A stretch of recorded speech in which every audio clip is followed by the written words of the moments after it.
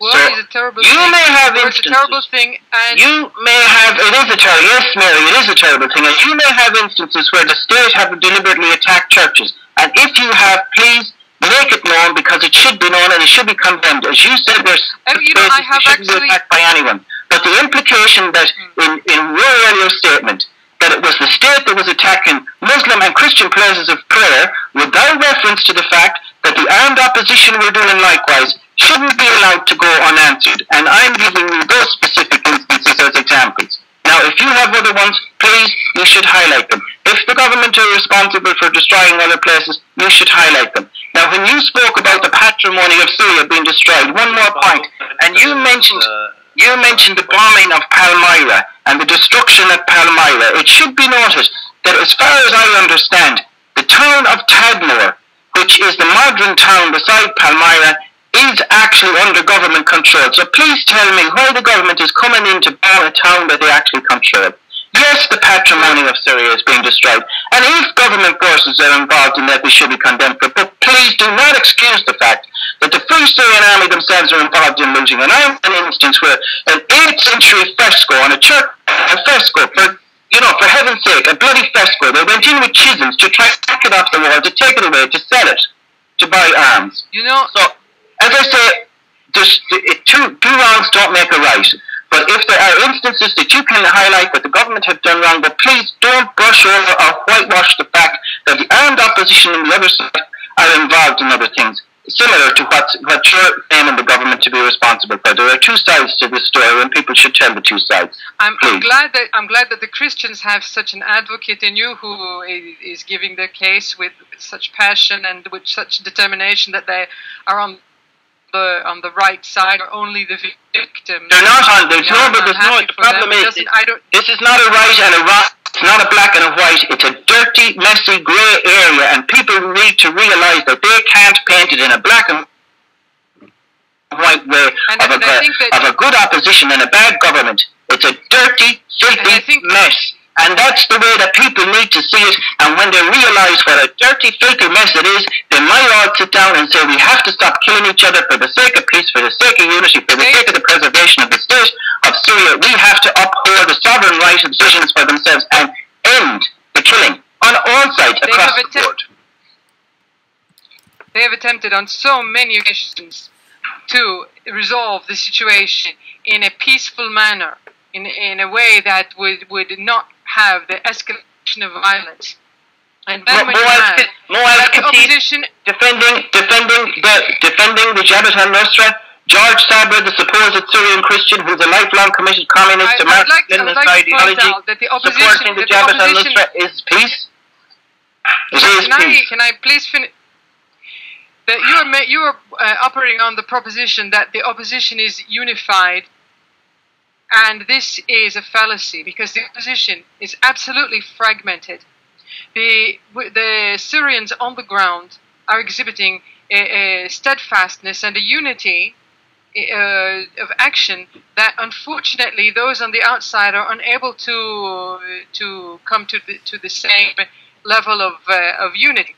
And this lack of unity between let's say the diplomatic and the ones that have the power of negotiation is prohibiting any kind of unity on the ground of the opposition.